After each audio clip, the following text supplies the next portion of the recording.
Animals have been an integral part of human existence since our earliest origins. They are deeply ingrained within us and play a crucial role in the unconscious. Our ancestors created prehistoric cave paintings of animals in the dark with limited visibility, making the earliest art and reflecting early consciousness. This act of naming the animals parallels Adam's task given by God in the Garden of Eden. The human dominion over the animal kingdom is found in the ancient motif of the master of animals, which shows a human taming wildlife. In the Middle Ages, bestiaries were popular medieval books featuring animals and mythical creatures like dragons, unicorns, and phoenixes. Each was given a symbolic meaning in the context of Christianity. For example, the pelican was associated with self-sacrifice. Young pelicans strike their mother with their beaks, and she strikes back, killing them. After mourning for 3 days, she wounds herself in the breast, sprinkling the dead birds with blood, and thus reviving them. The word animal was hardly used before the 1600s, and then mostly by scholars. Animals were called beasts, creatures, etc. The word animal derives from the Latin word anima, breath or soul. The animal is any living being which breathes. That includes human beings, although it is colloquially used to refer to non-human animals. Animals were and are our prey, predators, helpers, and companions. Today, many of us have animal pets as members of our family, and their presence have been noted to have therapeutic effects. American psychologist James Hillman writes, "The animals must have known Adam as well. We too display a psychic image.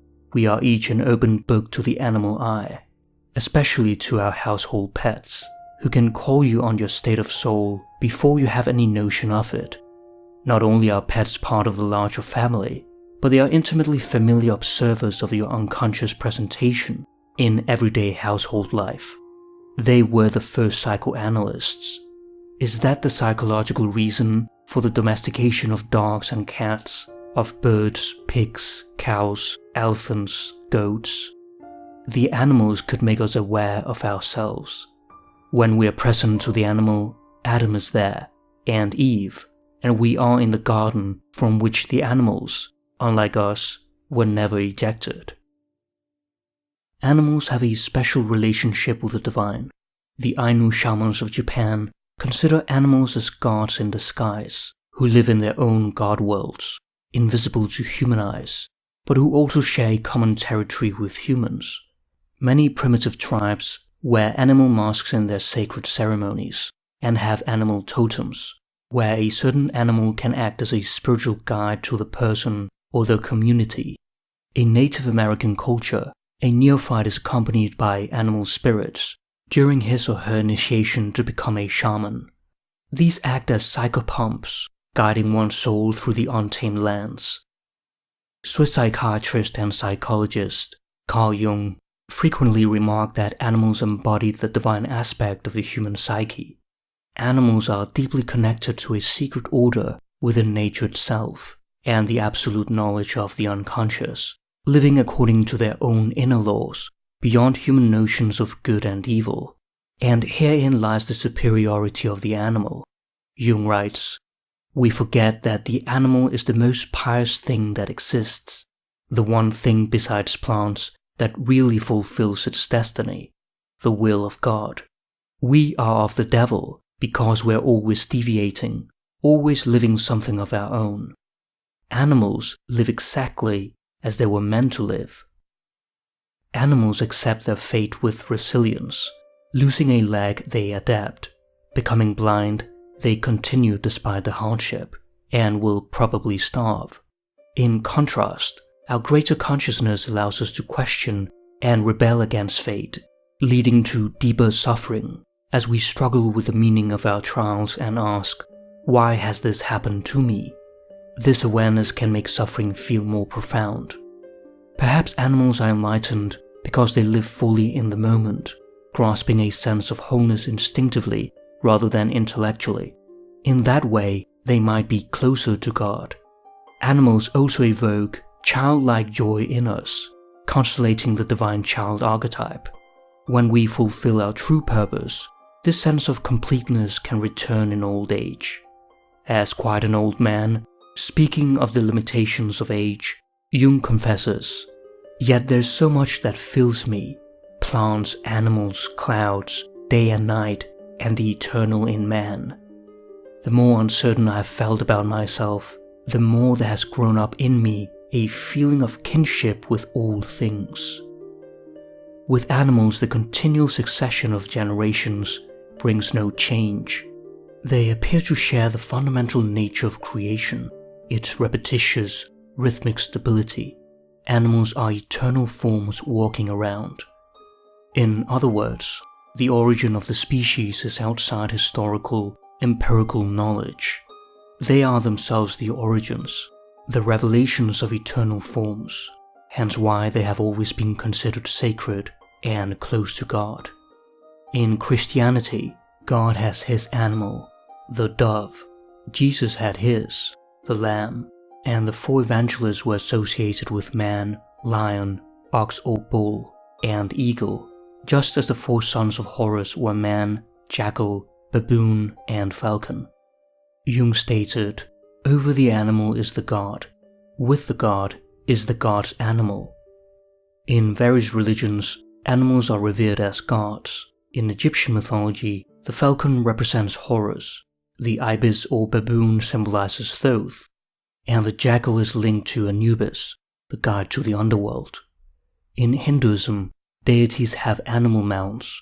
Shiva has a bull, Ganesha has a mouse, and Durga has a tiger or lion. The animal is also a messenger of the gods, and people recognize that the divine being was present within the animal. The reason we must give so much attention to animals in our unconscious is that they represent forms of life that are still in touch with a form of absolute knowledge. They are the ones who can lead us to this source of natural life. Theriomorphic symbols, that is, gods or beings in animal form, are very common in dreams and unconscious manifestations. This symbolism arises out of the primal, chthonic aspect of nature, that deep source in the unconscious that was reduced to an aberration by Christianity, yet set at the center of a process of redemption by the alchemists. When animals appear in our unconscious, they typically symbolize our instincts, though it is more complicated than that, as each animal has a different instinctual impulse, which is based on biological survival, but also on instinctual images or archetypes. It is the latter that provide us with the symbolic patterns of the collective unconscious and help us to understand our own psyche.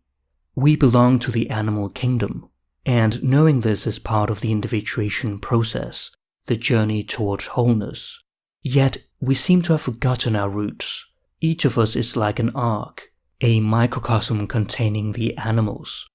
The 3rd century Christian scholar Origen writes, "Understand that you have within yourself herds of cattle, flocks of sheep and flocks of goats, and the birds of the air are also within you.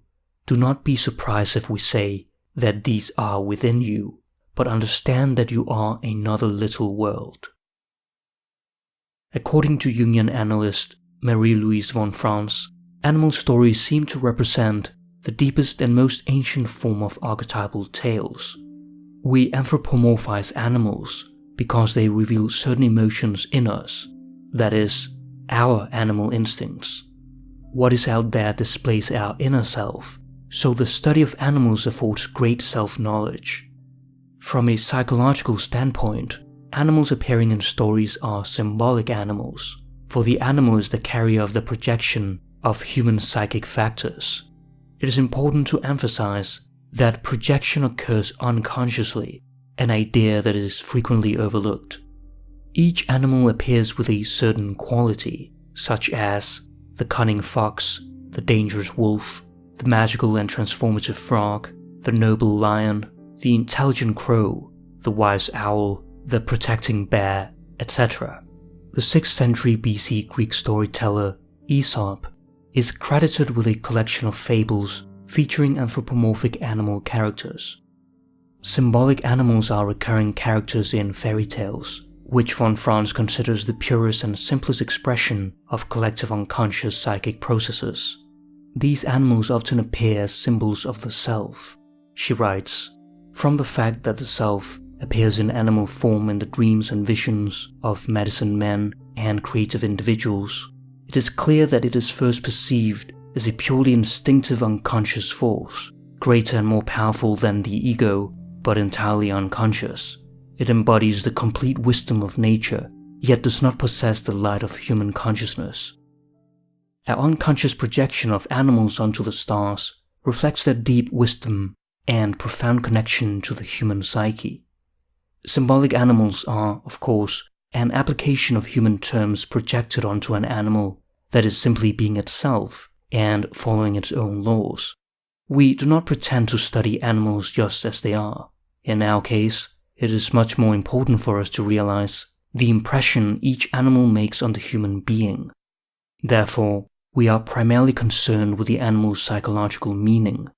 However, the biological facts must also be correctly considered, such as if the animal belongs to a warm or cold-blooded species, if they are vertebrates like mammals, birds, reptiles, fish, who possess a cerebrospinal system, the brain and the spinal cord, or invertebrates such as insects, crustaceans, snails, worms, jellyfish, etc.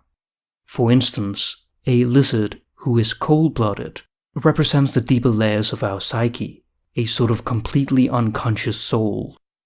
Thus, the study of animal biology is important for the analysis of our own unconscious. It is an ancient idea that we are, in a mysterious way, connected with nature, animals, and other human beings by the anima mundi or world soul. The more we understand nature and all life, the more we understand ourselves. The helpful animal motif is typical in fairy tales. When all seems lost for the hero, an animal appears that shows him something very self-evident which he has not seen. That is the function of the instinct, which helps in situations where nothing else helps. So, people who can follow their instincts are much better protected than by all the wisdom of the world. If we learn to trust our own experience, it will, according to the natural law, lead us to a state of completeness, to what we really are.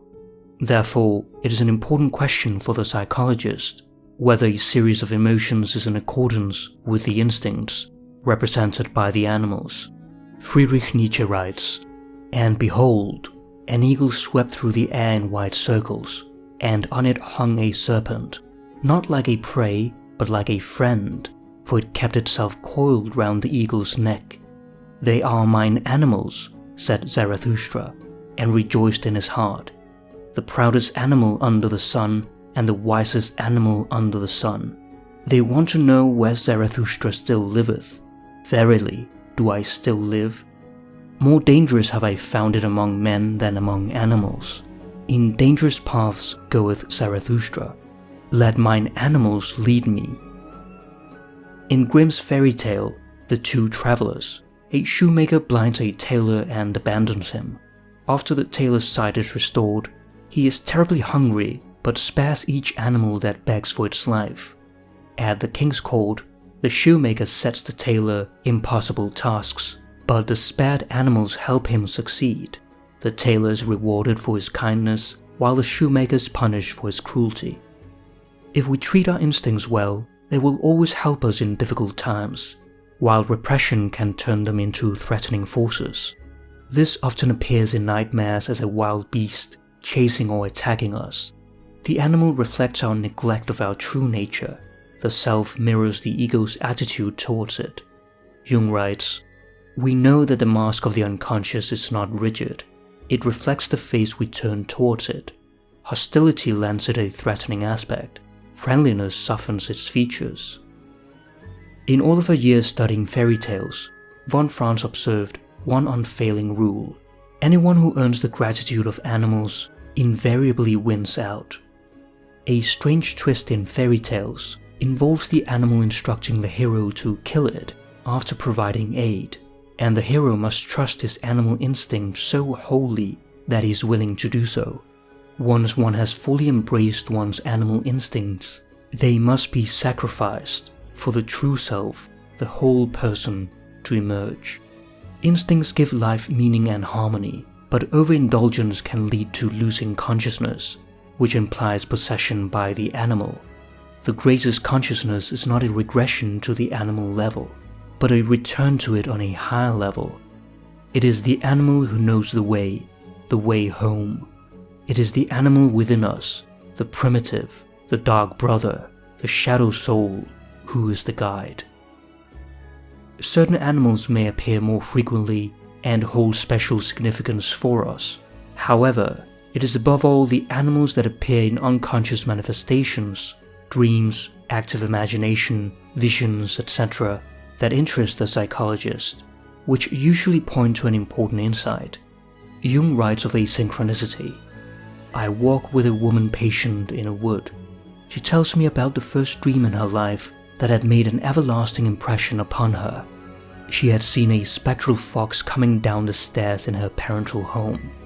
At this moment, a real fox comes out of the trees not 40 yards away and walks quietly on the path ahead of us for several minutes. The animal behaves as if it were a partner in the human situation. In her book, The Archetypal Symbolism of Animals, Jungian analyst Barbara Hanna explores the symbolic meaning of some domestic and wild animals. While it's tempting to classify animals for easy reference when they appear in dreams, each animal has multiple meanings based on personal context. Jung differentiates between big dreams, which stem from archetypes in the collective unconscious, and little dreams, which arise from complexes in the personal unconscious. The latter are the most common, although dreams can also contain elements from both sources. When an animal appears in a dream, start by exploring your personal associations and how the animal relates to your current attitude or situation in life. For example, a starved horse might symbolize the unlived life, neglect of what truly matters. Afterwards, use amplification by examining the animal's biological facts, its role in myths and fairy tales. This process amplifies the personal content to a collective level for deeper understanding. We'll now explore the archetypal symbolism of animals discussed in Hanna's book: the cat, dog, horse, bull, cow, lion, and serpent, to understand their role in the unconscious.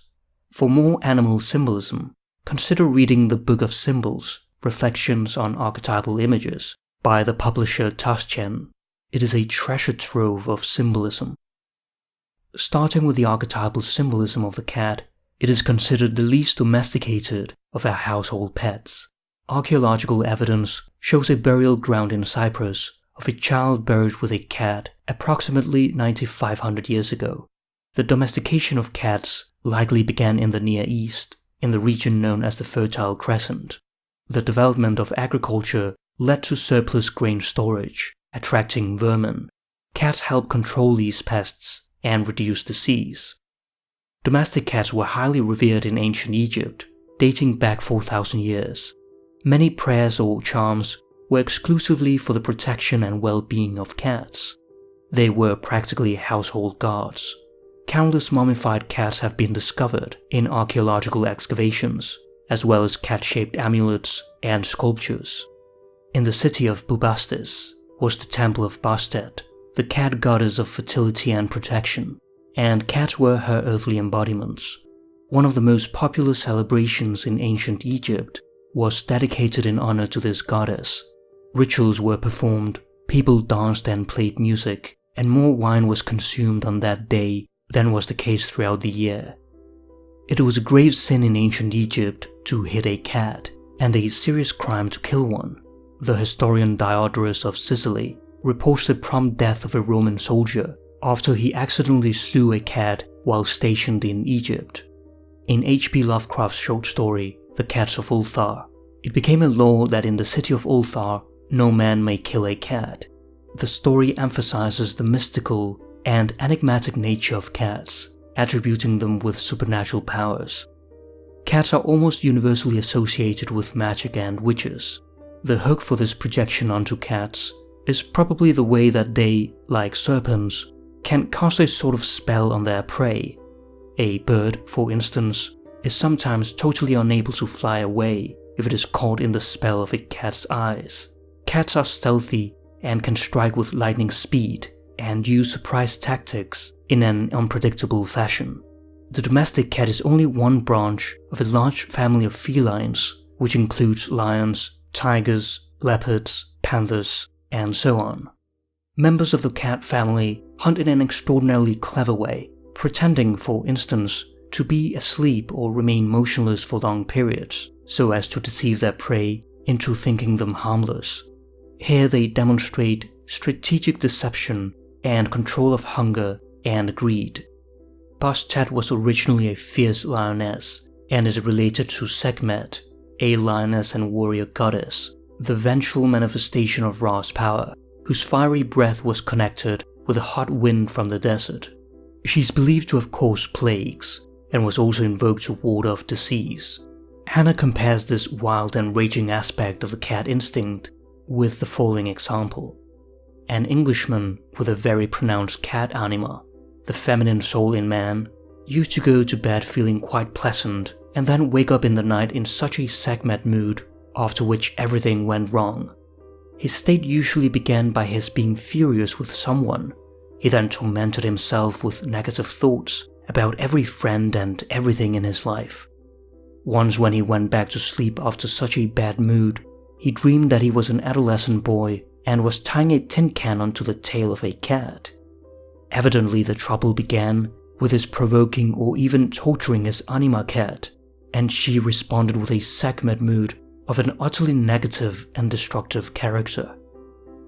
Compared to other animals, it took a lot more time for the cat to become domesticated, because domesticity does not seem to be fully compatible to its character.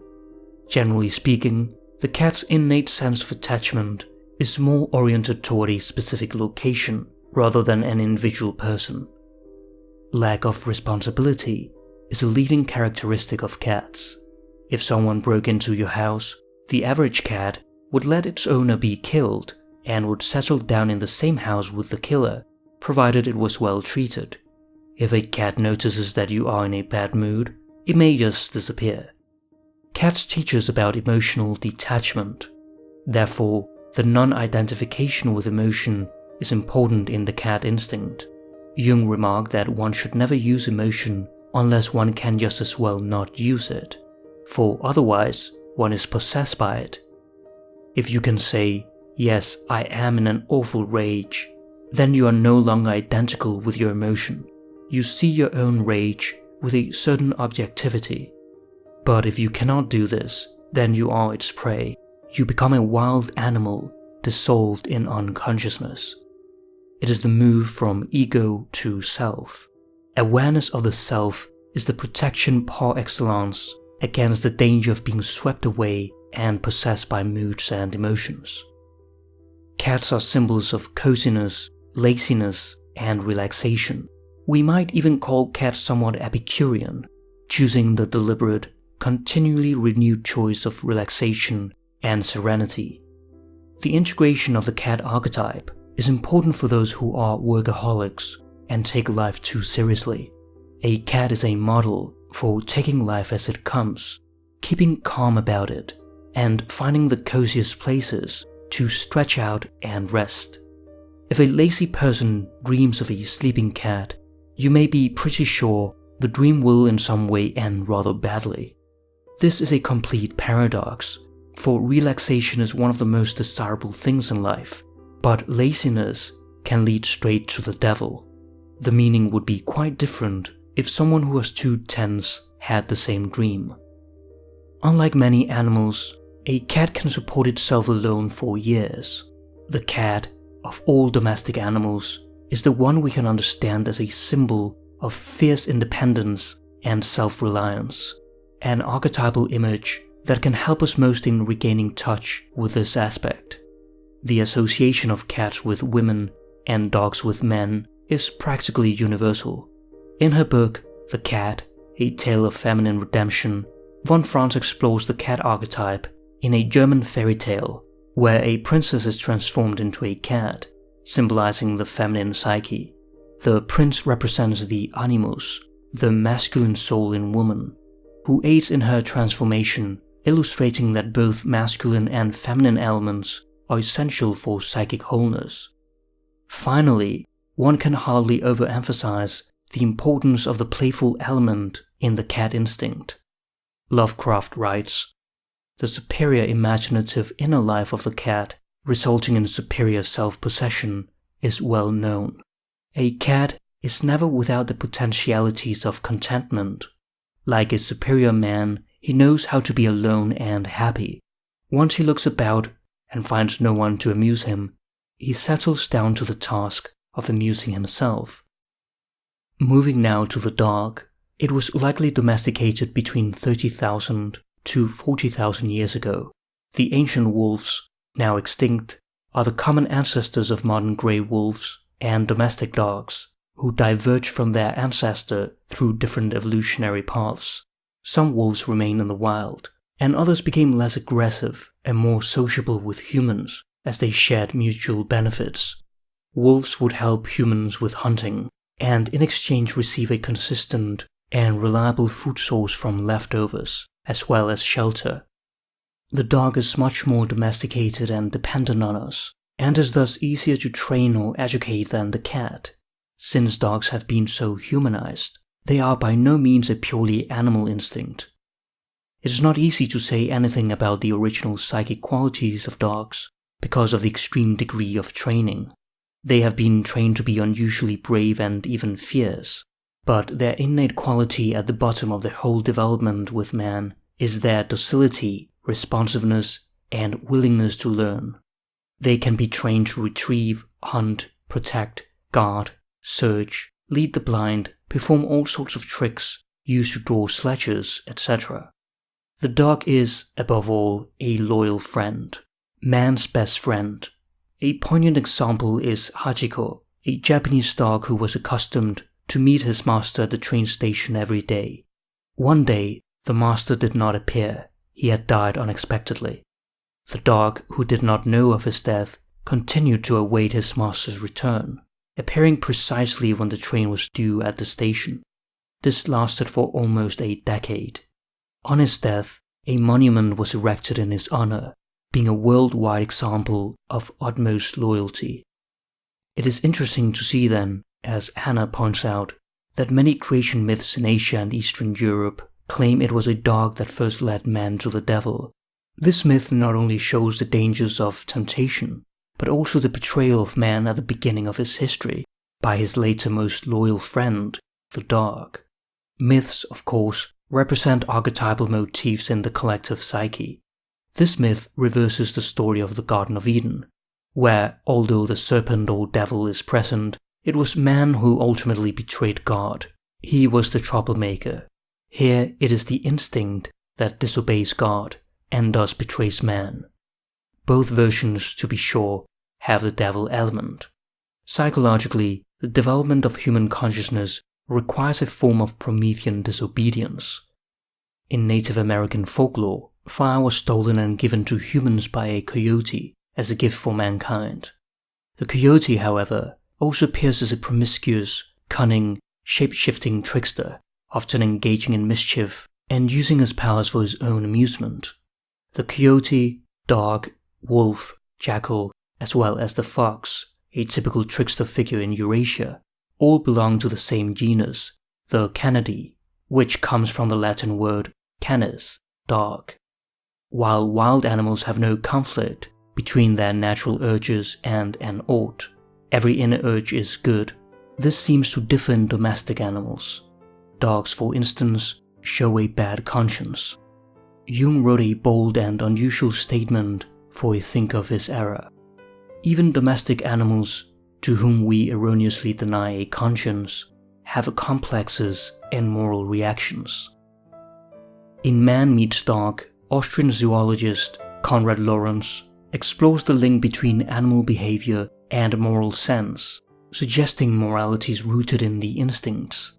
He recounts how his bulldog, Bully, was jealous when a second dog arrived and fought with him, During the altercation, Bolli accidentally bit Lawrence's hand, and upon seeing the blood, he entered into shock and showed deep guilt, refusing to eat and suffering for weeks, despite Lawrence's immediate forgiveness and the absence of prior fear of punishment.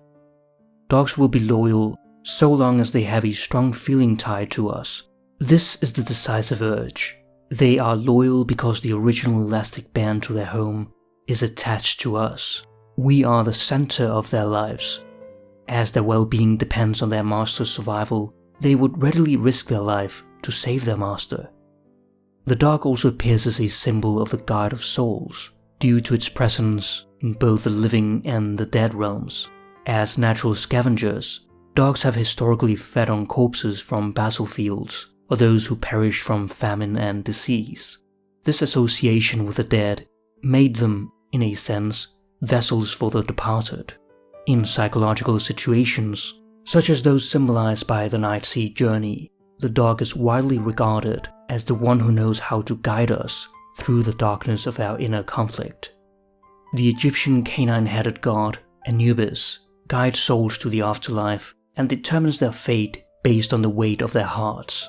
Upuaut, the brother of Anubis, is a wolf deity whose name literally means opener of the ways, that is, opening the ways to the underworld for the souls to pass. In the Videvdad, a Zoroastrian collection of texts, the souls must cross the Chinvat Bridge upon death, which is guarded by a woman with 2 four-eyed dogs, while Yama, the Hindu god of death, has 2 four-eyed dogs who track down those who are about to die and guard the path to Yamaloka, the Hindu equivalent of hell, in order to be rendered judgment by their master. It seems that while on earth the dog is more or less the possession of man, in myth he practically decides man's fate after death. In Greek mythology, the 3-headed dog Cerberus guards the gates of Hades. Psychologically, this aspect of the dog symbolizes the repression of instincts, which then become a fierce barrier to our unconscious, manifesting in dreams as angry animals. That is the Cerberus aspect. The instincts become an angry watchdog, preventing access to the unconscious until the underlying anger is addressed. Those with such emotional blocks often have neglected something crucial. The dog is also a healing symbol. In ancient Greece, dogs along with snakes were associated with the healing temples dedicated to Asclepius, the god of healing. Patients in these sanctuaries often reported dreams of Asclepius, either in human form, applying ointment to their wounds, or theuromorphically as a dog or snake, licking and healing them. These experiences, known as theophanies, were personal encounters with the deity. The Epidaurian miracle inscriptions provide examples of this healing, such as one noting that a blind child was cured by a temple dog, and another stating that a sacred dog healed a child's head tumor. The inscriptions show that the role of the dogs in the cult of Asclepius goes beyond that of the watchdog. Like serpents, they actually played a part in the healing ceremonies, and were, so to speak, the living vehicle for the healing power of God. Psychologically, this healing is to be found in ourselves, but it often needs great humility to reach this, just as it would to submit to being licked by a dog. The horse, an ancient animal predating human history, symbolizes more than just energy and libido, despite its association with horsepower. The energy symbolized by the horse is more specific. Its natural reaction is always instantaneous flight. It gallops off if anything frightens it, or if anything is uncanny. That the horse has largely overcome this natural tendency reflects its remarkable ability to transform and adapt. One need only think of the battlefield and the amazing courage of cavalry horses. No animal has ever worked quite like the horse, nor stood by, helped, and even fought at the side of man for millennia. It is the obedient worker par excellence. We take pride in comparing ourselves with horses, with expressions such as, "he works like a horse," or "she is a workhorse." The horse is indeed a helper, but also a victim. With millions having died in combat, harsh conditions, and from overwork. In Chivalry's Ride, the author recounts his journey of 10,000 miles with 2 remarkably intelligent horses. In one instance, one of the horses slipped down a precipice and by sheer luck caught on a tree. Despite the danger and the natural instinct to panic, the horse remained perfectly still, allowing the man to remove the saddlebags and safely drag it back onto the path. Horses have an acute sensitivity to human emotions. For instance, they can become agitated if their rider is anxious, guide lost wanderers, or sense when a ride is imminent, even before any visible preparation starts. In his book, The Other Side, Alfred Cuban depicts an almost starved and maddened horse galloping around in wild panic as it is imprisoned in the catacombs beneath a town. This horse, lost in the labyrinth of the collective unconscious, never finds its way out and goes mad. Although an extreme example, it vividly illustrates the great danger of being disconnected from our horse instinct, which becomes a frenzied and wild horse imprisoned deep within our unconscious, desperately seeking an escape but finding none. Plato famously describes the soul as the charioteer driving 2 horses. The white horse represents reason and obedience, leading towards the divine, while the black horse symbolizes appetite. It is wild and unruly, pulling downward. This is a marvelous image of the opposites in our soul that lead to our greatest difficulties. Hannah relates a Turkestan fairy tale called The Magic Horse. In it, the horse becomes a symbol of the self, in which the whole process of individuation takes place. After a jinn succeeds in taking the princess and intends to eat her, a magic horse appears and defeats it. Hannah writes, "The horse then commands the princess to kill it and put its head on one side, its legs in the 4 directions of the compass, and throw away its entrails. She is then to sit with her children under the ribs. After she mustered the courage and carried out the task, the legs then turn into beautiful golden poplars with emerald leaves. The entrails become villages and fields, the ribs a beautiful golden castle, and the head a silvery stream of water. After a long time, the king finds her, and they live together in this Mandala kingdom that originally was the horse." The bull, the cow, and the ox represent the very foundations upon which our cultures were built. The domestication of cattle marked a monumental advance for humanity. The bull, symbolizing male generative power, was sacred to the Egyptians. It was worshipped as Apis, a fertility god who later became associated with Ptah, the creator god. The motif of bull sacrifice is widespread throughout the world. Mithraism, a mystery religion with esoteric rites, was popular in the Roman Empire from the 1st to the 4th century AD. However, it was suppressed and largely eradicated after Christianity became the official religion. Mithraism featured the Tauroctony, where Mithra slays a bull, symbolic of a fertility rite. The bull's sacrifice was seen as creating new life, richer and more fertile than before. From the bull's body sprang all the useful herbs and plants. From its spinal cord came wheat that gives us our bread, and from its blood, the vine that produces the sacred drink of the mysteries. Only through the sacrifice of the bull could a new spiritual world come forth. The cow is a quintessential symbol of motherhood. The Egyptian goddesses Nut and Hathor are associated with the cow. In India, the cow is revered as Kamadhenu, a goddess who embodies various deities and can fulfill any desire. These are all representations of the Divine Mother archetype. The products of the cow belong to the most invaluable treasures of humankind, symbolizing its life-giving and nurturing aspects. The cow's maternal nature is deeply embedded in the archetypal feminine. It strives to protect everything weak and growing. It is more interested in the helpless than the strong. Its care is directed towards the future, for it is the young growing calf that it protects so passionately. While cows continually provide for us, they are often killed at our convenience. We see the complete acceptance of fate that the cow represents. Yet this profound docility is one of the strongest forces in the universe. It is like water that never resists and yet can carve stone and find its way past all obstacles at sea.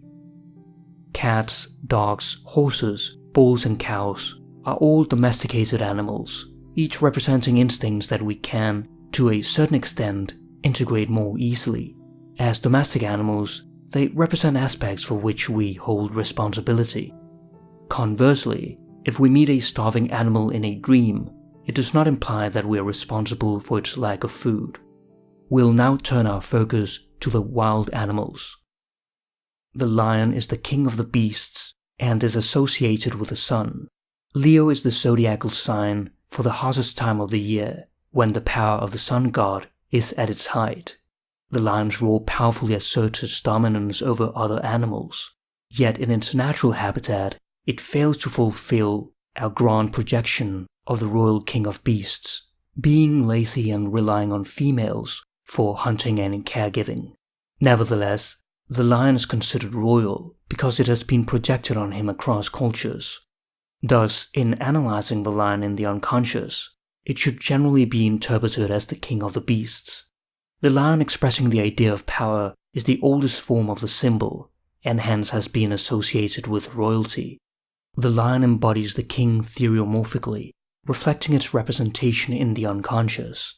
The kings of Babylon and Assyria were represented as lion killers, an act reserved only for royalty, and wore lion skins. Moreover, many primitive tribes call the chief the lion of the tribe. Hercules' first labor is to defeat a lion. Lions are shown in the shields of medieval knights, in the coat of arms of many countries, and so on. In Genesis, Jacob blesses his son Judah, comparing him to a lion. In Revelation, Christ is called the Lion of the tribe of Judah, signifying his triumph. The lion is a preform, as it were, of Christ. Lions are also protectors and guardians. They have an apotropaic role, warding off evil. In the Forbidden City of China, a pair of lions guard the place, deterring evildoers from approaching the temple and its treasures. Similarly, the Lion Gate at Mycenae in Greece serves as a guardian at the entrance, and Egyptian sphinxes with lion bodies guarded sacred sites. The deity Acre appears as a pair of twin lions, protecting the sun disk, the gate to the beyond, which is also the unconscious, ensuring only the worthy access hidden treasures, for one must beware of unearned wisdom. Over the centuries, the myth of Hercules overcoming the lion, that is, conquering his own ferocity, has undergone a change. In the fairy tale, the king's son, who knew no fear, wild animals guard the garden with a tree of life. When the hero finds the garden, the animals are asleep. So he enters the garden, and in the tree, there's a ring which he puts his hand right through and plucks the apple. The ring fastens tightly around his arm, and he feels a mighty strength surge through his body. As he bursts open the main gate, the lion, previously sleeping, awakens not in rage, but as if recognizing its master. Here, the lion shifts from being an enemy to a protector and ally. The hero and lion become faithful friends. But we must not think that the theme of conquering the lion is now today outlived. It is as pertinent as ever. However, more self-realized individuals are called not just to overcome their emotions, but to integrate and cooperate with them for a greater purpose. Jung pointed out one great danger when meeting the unconscious, not the contents themselves, but the panic that can arise.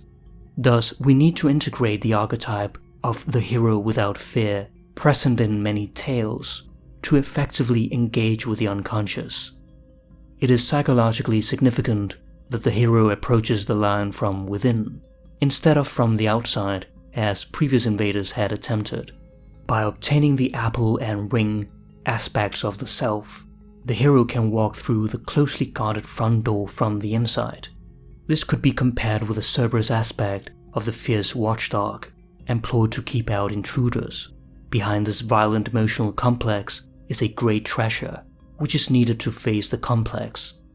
The hero's subsequent challenge involves freeing the princess, the integration of the anima, which is a more difficult challenge.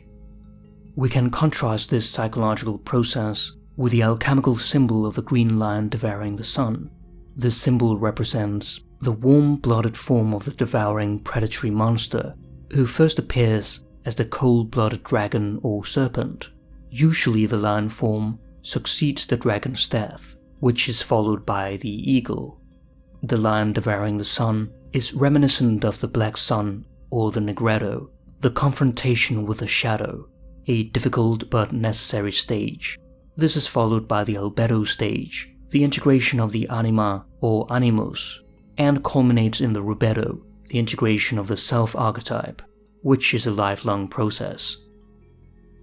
Saving the best for last, the serpent is the most frequently depicted animal in mythology and religion, and is the most referenced in Jung's work. One of the serpent's best-known attributes is its ability to shed its skin, symbolizing renewal. Moreover, they live relatively long lives. Indeed, it was once thought that they only shed their skin and never die. This contributed to their association with the eternal cycle of oneness, as seen in the Ouroboros, one of the oldest symbols in alchemy. In his seminar on dream analysis, Jung recounts a case where a man raised a python, a seemingly harmless creature he fed by hand. Despite the belief that the snake recognized him as its caretaker, it suddenly coiled around him and nearly killed him, requiring another person to intervene and kill the snake to save him. This is a typical example of the inherent danger and untrustworthiness of such creatures. Warm-blooded and cold-blooded animals have been adversaries for millions of years. The cold-blooded animal represents an extremely archaic psychology of the cold-blooded quality in us. There are people who, under certain circumstances, would be capable of things which they simply could not admit. It is frightening, we are shocked out of our wits and cannot accept it. These cold-blooded relics are in a way uncanny powers, because they symbolize the fundamental factors of our instinctive life, dating back from Paleozoic times. Primates raised in captivity, who have never encountered snakes, still exhibit a strong fear response to both real and snake-like objects, often backing away and staring in awe. Despite their danger, snakes have a hypnotic, almost magical allure. Jung says that a terrible fear or an organic threat of disease is often expressed in dreams by a snake.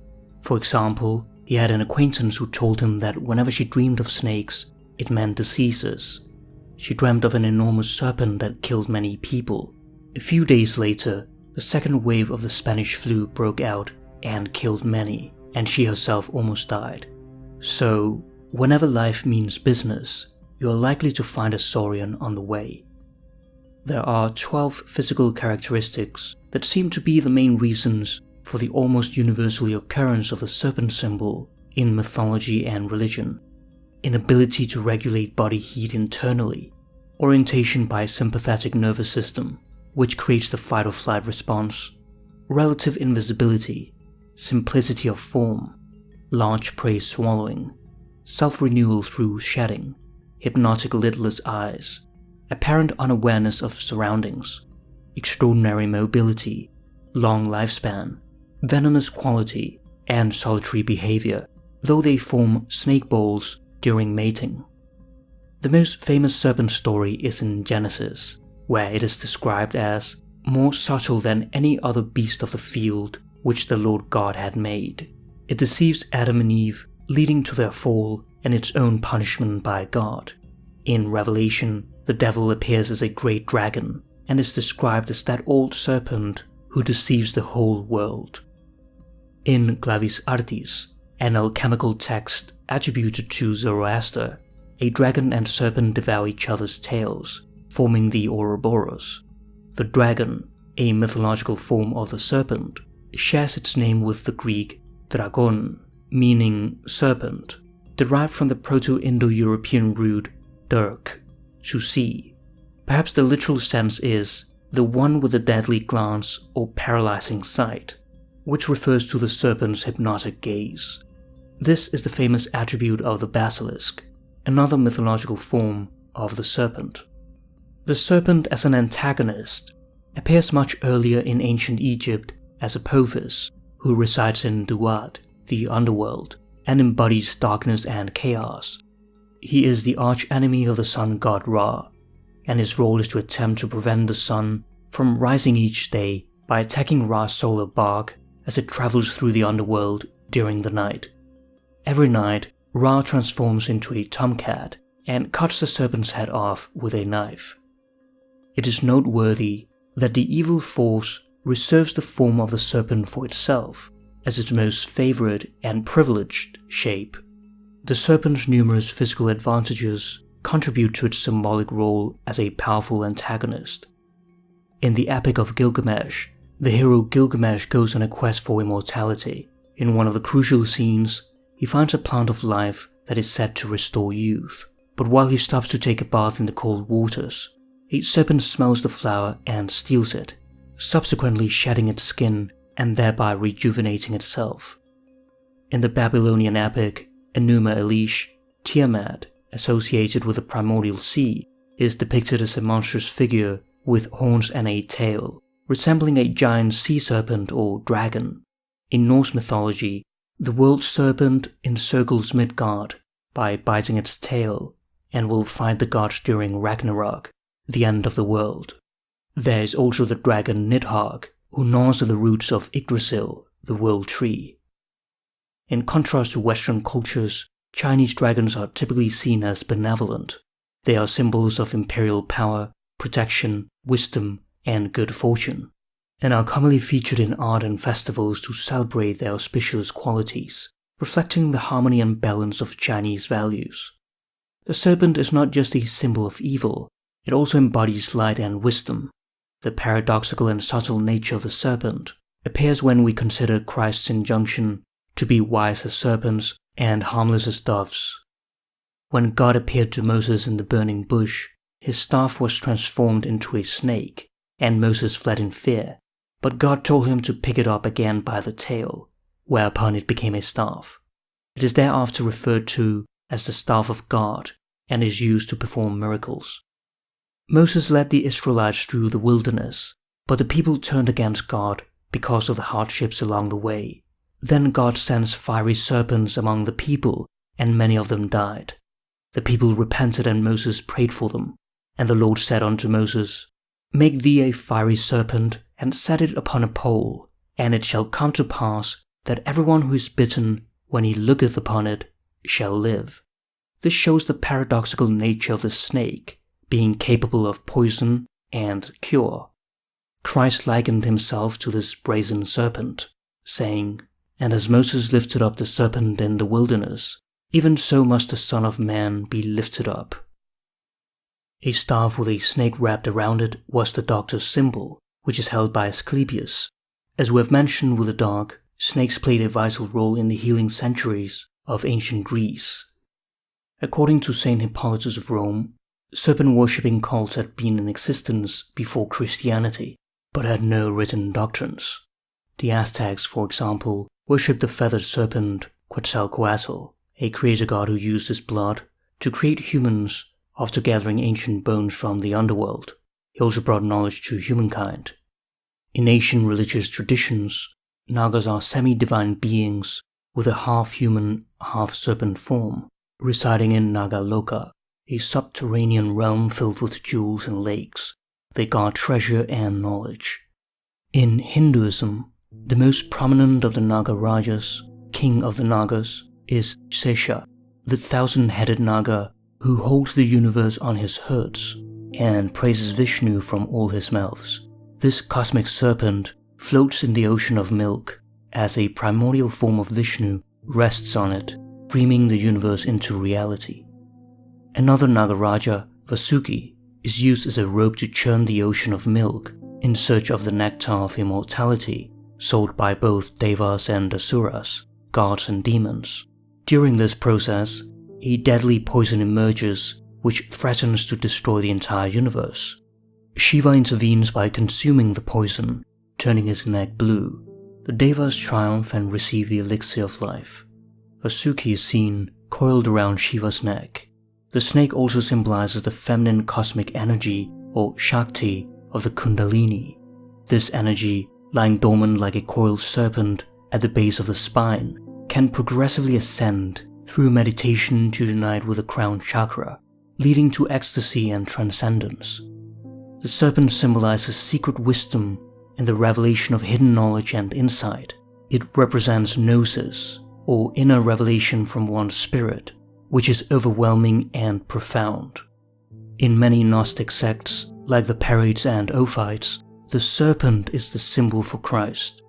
Yaldabaoth is the malevolent lion-headed serpent demiurge, who created the material world in order to imprison souls in physical bodies. Some Gnostics compare him with Yahweh. The greatest trick the devil ever played was to convince the world that he is God. Jung writes, according to the old tradition, the creator of the world, the Demiurgos, was a blind demon who thought he had made human beings as unconscious as possible in order that they should not see the imperfection. But the God of the spiritual world was quite different. He never made material creations because that was beneath his dignity. Only demons could work with dirt, and he saw the mystery of those blind human beings and sent his son in the form of the serpent in paradise to tell them they ought to change. They ought to eat the forbidden fruit in order to become conscious and see the difference between good and bad, knowing good and evil, as the text says. So, the Son of God made his first appearance on earth in the form of the snake in paradise, giving good advice to the first parents. For certain Gnostics then, the serpent is equated with Christ, a positive messenger from God bringing illumination to man. It is associated with a spiritual death out of which new life is born. Thus, the serpent becomes a symbol of rebirth and gnosis. At the very least, the serpent points to the problem of evil, which, although outside the Trinity, is yet somehow connected with the work of redemption. Saint Ignatius of Loyola had a vision of a serpent, the sight of which filled him with the greatest delight. The more frequently he saw it, the greater was the consolation he derived from it, and when it disappeared, his soul was filled with sorrow. Later, however, he decided that it was an evil spirit and drove it away with a stick. The original light-bringer is dogmatically repressed and becomes the devil. In the Gnostic text, Pistis Sophia, the outer darkness is depicted as a massive dragon encircling and guarding the light kingdom. Inside the dragon are 12 dungeons, each ruled by a figure with an animal head: crocodile, cat, dog, serpent, black bull, wild boar, bear, vulture, and basilisk. The last 3 dungeons have rulers with multiple heads: 7 dragon heads, 7 cat heads, and 7 dog heads, respectively. Whatever animal the unconscious may send you, there's an important message being delivered. When we are not aligned with our instinctual force, we often become sick and neurotic. In the beginning of life, one should trust the animal, one's instincts, to guide one into life, and this is just as true at the time of death. One must trust one's instincts to guide one out of life. Our instincts can teach us how to die properly. These are animal instincts. Therefore, if we trust the animal, if we trust our body, then we are let out of life as harmoniously as we were let into it. Understanding the deepest instincts of animals is crucial for both comprehending them and our own animal instincts: the cat's independence and self-reliance, the dog's loyalty, the horse's adaptability, the bull's sacrificial nature, the cow's nurturing quality and docility, the lion's power and protection, and the serpent's paradoxical nature are all but a few examples of how the dream animal can be interpreted. In the last analysis, most of our difficulties come from losing contact with our instincts, with the age-old forgotten wisdom stored up in us. And where do we make contact with this old man in us? In our dreams. They are the clear manifestations of our unconscious mind. In our sleep, we console the 2 million-year-old man which each of us represents.